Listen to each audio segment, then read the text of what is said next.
I've been to Capri before and I absolutely loved it, but then I visited another Italian island and it completely blew me away. Its name is Ischia.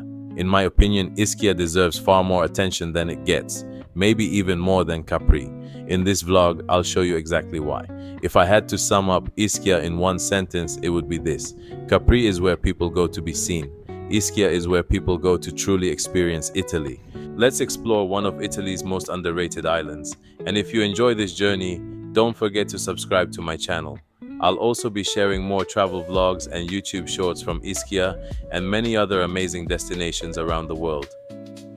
We start our journey with a tour of the beautiful hotel where we stayed during our time on Ischia. The hotel features a stunning swimming pool, a relaxing sunbathing area with direct access to the sea, and a unique Instagram-worthy design that you don't come across very often. We chose to stay here not only because the hotel offers everything you need for a perfect vacation, but also because of its excellent location. It's situated right in Ischia Porto, the island's main harbor, making it the perfect base for exploring every corner of the island with ease. This is where the ferries from Naples arrive, and it's also where you'll depart when it's time to leave Ischia. If you'd like to know the name of this hotel, leave a comment below and I'll be happy to tell you.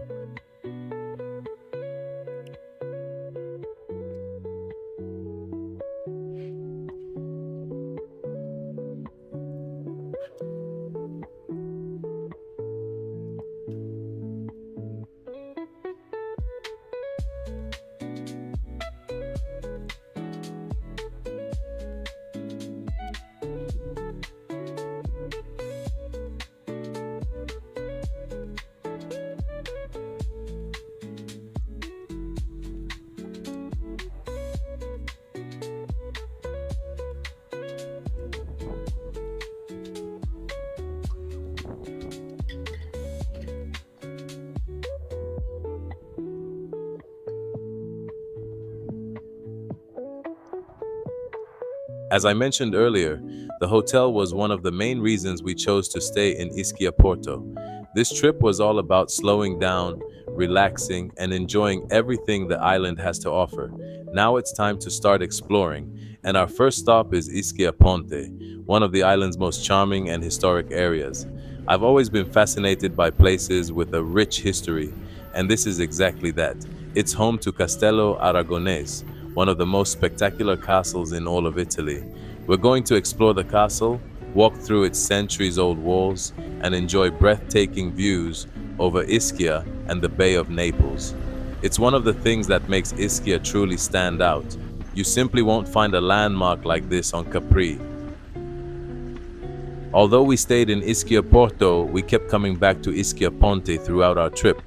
We found ourselves walking these streets almost every day because, to us, this was the most charming and atmospheric part of the island.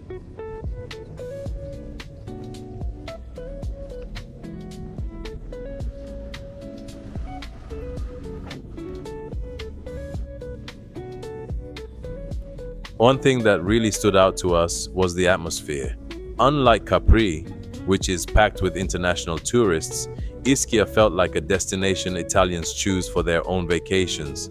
Everywhere we went, we heard Italian being spoken, and that gave the island a much more authentic, local feel. Instead of feeling like a tourist hotspot, Ischia feels like a place where you can experience the real Italy.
If you're ever visiting Ischia, this is the restaurant I recommend the most. We tried several places during our stay, but this one was definitely our favorite. The food was outstanding, the atmosphere was fantastic, and we'd come back here without thinking twice.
At first glance, the castle looks incredibly imposing, and climbing all the way to the top might seem exhausting.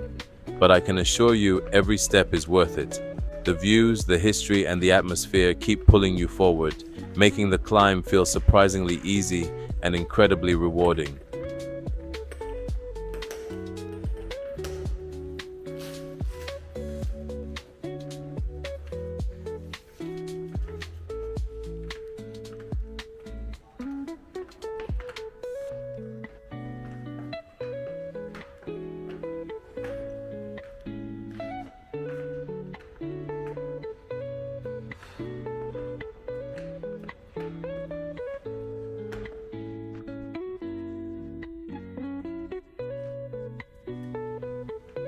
The Aragonese castle isn't just a fortress, it's a small world of its own. For centuries, thousands of people actually lived here. Inside these walls, there were homes, churches, convents, gardens, a prison, and even a cemetery. It was designed to function as a self-sufficient community whenever the island was under attack. As you walk through the castle, you'll notice a network of corridors and tunnels carved into the rock. These passageways connected different parts of the fortress, allowing soldiers, residents, and supplies to move safely without being exposed to enemy attacks. Some of them also served as escape routes or protected access to strategic defensive positions. The castle sits on a volcanic rock connected to Ischia by a stone bridge. From the top, guards could monitor almost the entire coastline, making it one of the most important defensive strongholds in southern Italy for centuries. At its peak, the castle was home to around 2,000 people. During pirate raids, many islanders would abandon their homes and take shelter inside these walls, where they could survive for weeks thanks to stored food and rainwater collected in large cisterns.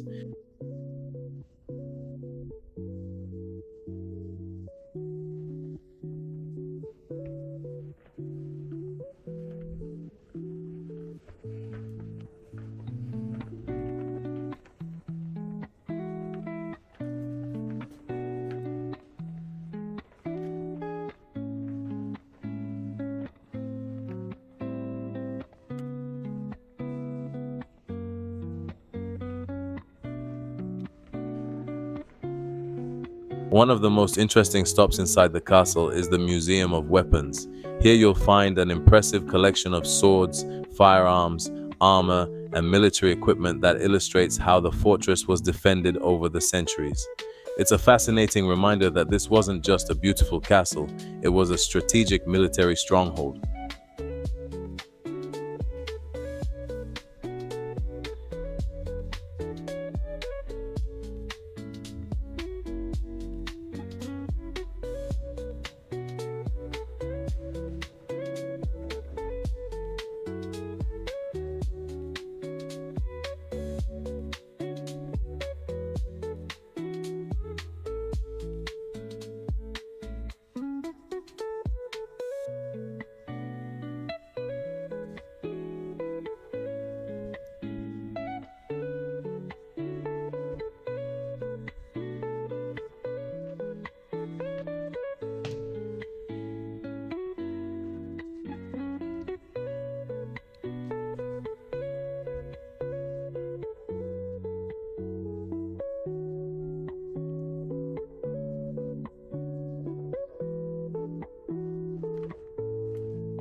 As fascinating as the castle's history is, my favorite part was, without a doubt, the incredible view over Ischia. It's one of those places where you could easily spend an hour just taking it all in. But the most shocking thing I discovered inside this castle is coming up next.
One of the highlights of the castle is the Cathedral of the Assumption.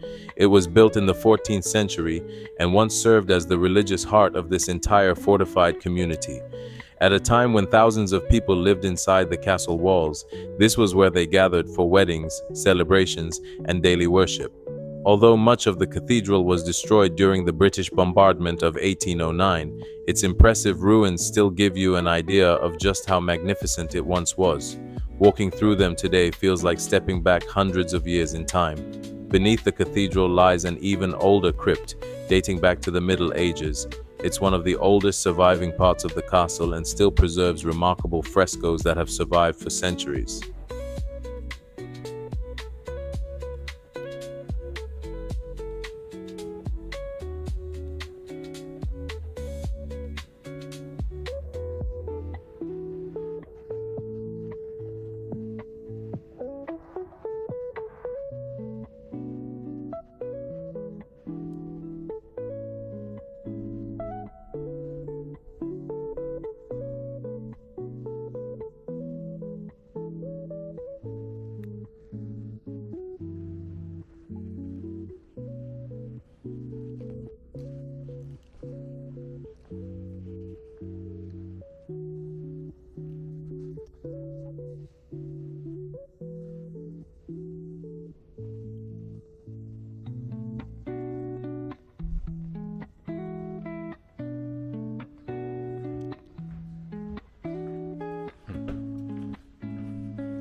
forgot.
And now it's time to show you the place that shocked me the most. Not at first glance, but only after I learned what it was actually used for. This is the Putridarium, the cemetery of the Poor Clare nuns. After a nun passed away, her body wasn't buried immediately. Instead, it was placed on one of these stone seats with an opening underneath. As the body naturally decomposed, the fluids drained into special containers below. Once only the skeleton remained, the bones were moved to the ossuary. But perhaps the most unsettling part is that the other nuns would come here to pray and meditate, surrounded by the bodies of their deceased sisters. It served as a constant reminder that life is temporary and that death comes for everyone. It's a powerful tradition known as memento mori. Remember that you must die.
Fortunately, the shock of visiting the Putridarium quickly faded away because the views from every corner of this castle are absolutely breathtaking.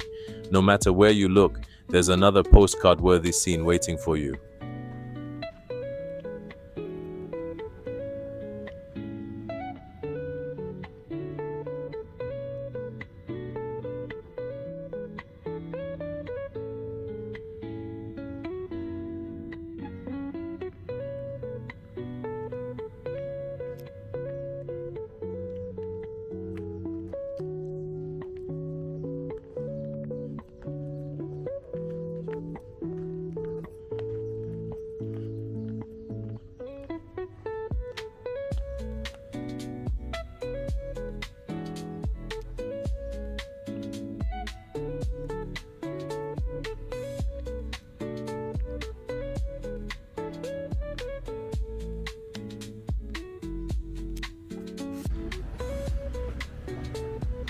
We said goodbye to the Aragonese castle, but once you're in Ischia Ponte, it's almost impossible to take your eyes off it.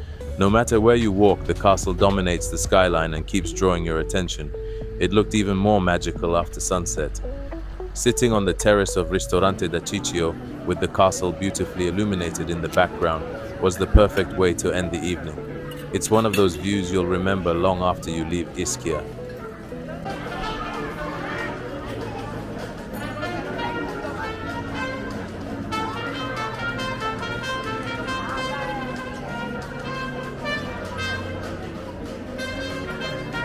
I'll also be posting a few YouTube shorts from Negombo and other beautiful spots around Ischia, so make sure to subscribe if you don't want to miss them. Now, let's take a look at the port area.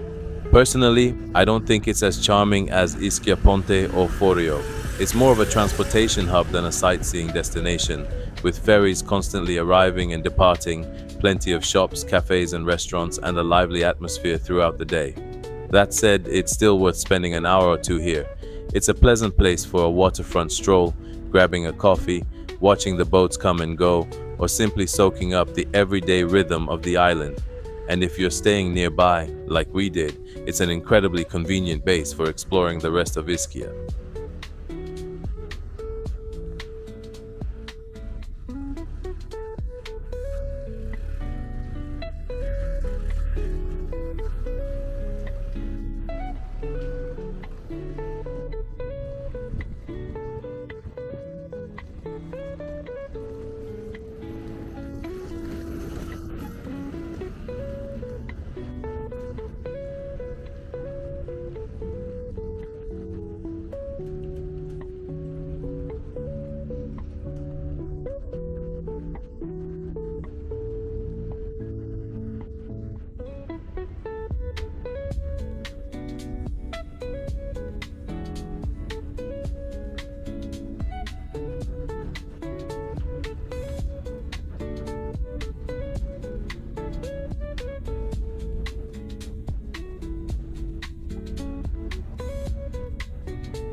We really enjoyed our time in Ischia, and it's definitely a place we'd love to come back to.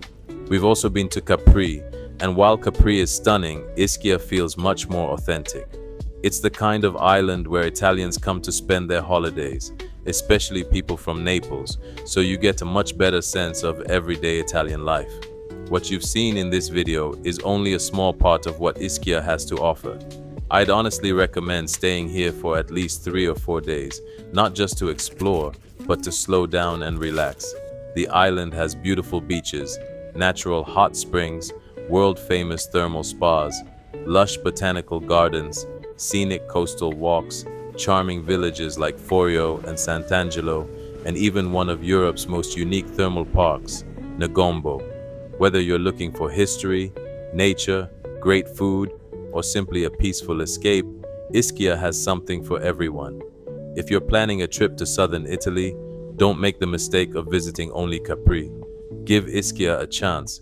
You might end up loving it even more. Thanks for watching, and if you enjoyed this video, don't forget to like, subscribe, and I'll see you in the next one.